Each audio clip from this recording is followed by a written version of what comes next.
E saltamos e falamos de um outro caso de saúde, a termos de cuidado, que é a nossa saúde auditiva. Exatamente, a perda auditiva é uma realidade que nos pode isolar socialmente e, naturalmente, pode tirar-nos aqui alguma qualidade de vida. O que é importante? É importante, sem dúvida, rastrear. Estas pessoas, eu estou-me a lembrar, por exemplo, do meu avô, que utiliza, assim, alguns aparelhos, mas que, na realidade, nunca teve a grande percepção, ou demorou a ter percepção anos, acho que até que tinham perda auditiva. Levam algum tempo até notarem essa perda auditiva e, às vezes, até andam ali, não, isto não é, isto deve ser os ouvidos sujos e não sei quantos, não sei o que mais, afinal de contas, têm um problema auditivo e é importante... E o ideal é mesmo rastrear. Já temos aqui connosco Celso Martins, audiologista. Muito obrigada por estar aqui hoje. Celso, eu queria perceber... quanto tempo, em média, imagino que tenha aqui também, naturalmente, bastante noção disso. Que anunciámos o nome do doutor Celso Cruz, Celso Martins, que é técnico responsável da Minisom. Sim, exato. Muito bem. Celso, só para explicar, portanto... com a sua experiência, estamos a falar mais ou menos de quanto tempo em que, em média, demora que uma pessoa se aperceba que tem uma perda auditiva? De facto, a instalação da perda auditiva normalmente é bastante lenta e silenciosa, digamos. As pessoas não se apercebem numa primeira fase, de facto, da perda. E isso pode demorar sensivelmente entre 6 a 8 anos e às vezes pessoas que andam mais tempo sem procurar ajuda para resolver o problema. Isso acontece que, na realidade, quando eles vão procurar ajuda, já levam uma grande incapacidade auditiva. Sim, já têm uma incapacidade importante. Geralmente são, quando, entre aspas, empurrados por familiares, por filhos, por outros familiares que efetivamente acham que o problema está a atingir determinada dimensão, que é impensável continuar assim.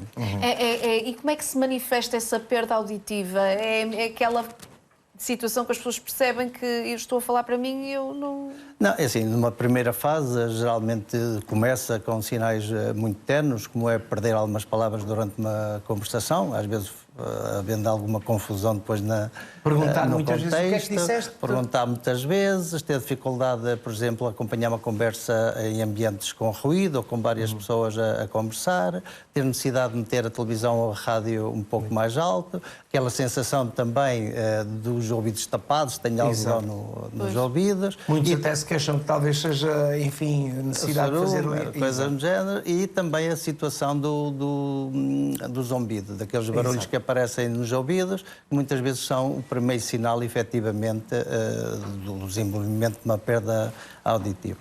E onde é que devemos fazer os exames necessários? É assim, perante estes sinais, e também sempre que as pessoas, a partir dos 50 anos, que é quando a prevalência da perda é de facto bastante grande, as pessoas devem procurar um hospital, uma clínica ou um centro auditivo certificado pela IERS, para ter garantia que efetivamente tem todas as condições acústicas e equipamento, e também que é vista por profissionais de saúde devidamente credenciados, com carteira profissional, para que façam um diagnóstico e que possa, por um lado, se identificar uma perda auditiva, fazer o aconselhamento adequado e, se estiver tudo bem, dar-lhe conselhos para manter efetivamente a sua audição dentro do que é normal. Tudo bem, mas Celso Martins, encontrando um problema de falta de audição, o que é que podemos nos socorrer? De um aparelho ou de um amplificador? O que é isto, afinal de contas? Sim, porque assim, tem que ser de um aparelho, e um aparelho auditivo que deve ser selecionado e também devidamente configurado de acordo com a perda da própria pessoa. Mas há muitos anúncios que dizem é um aparelho e depois há um... É que existe uma diferença muito grande, porque são duas coisas completamente distintas. Era isso que nós queríamos saber. Os amplificadores,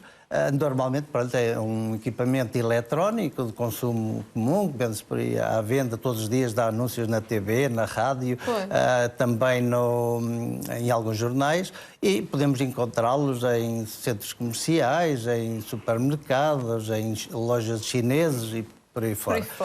Esses equipamentos nada têm a ver com aparelhos auditivos, nem se destinam a corrigir a perda auditiva. Eles têm uma curva de resposta, digamos, têm uma amplificação standard, que, digamos, funcionam sempre da mesma forma, independentemente das características da perda, ou se a pessoa tem perda ou não. Além disso, não tem sistemas de limitação, o que, em determinadas situações, quando em picos de ruído, podem lesar o próprio ouvido, agravando a própria perda auditiva. Isso é importante e significativo, Celso. Muito obrigada por nos explicar esta diferença e por nos dar conta de que é preciso estarmos atentos aos nossos familiares e fazer os rastreios auditivos. É verdade. Obrigada, Isso Celso. é que é importante. Muitíssimo obrigado. Portanto, já viram que há uns aparelhos aí no mercado que são amplificadores e que pode prejudicar ainda mais.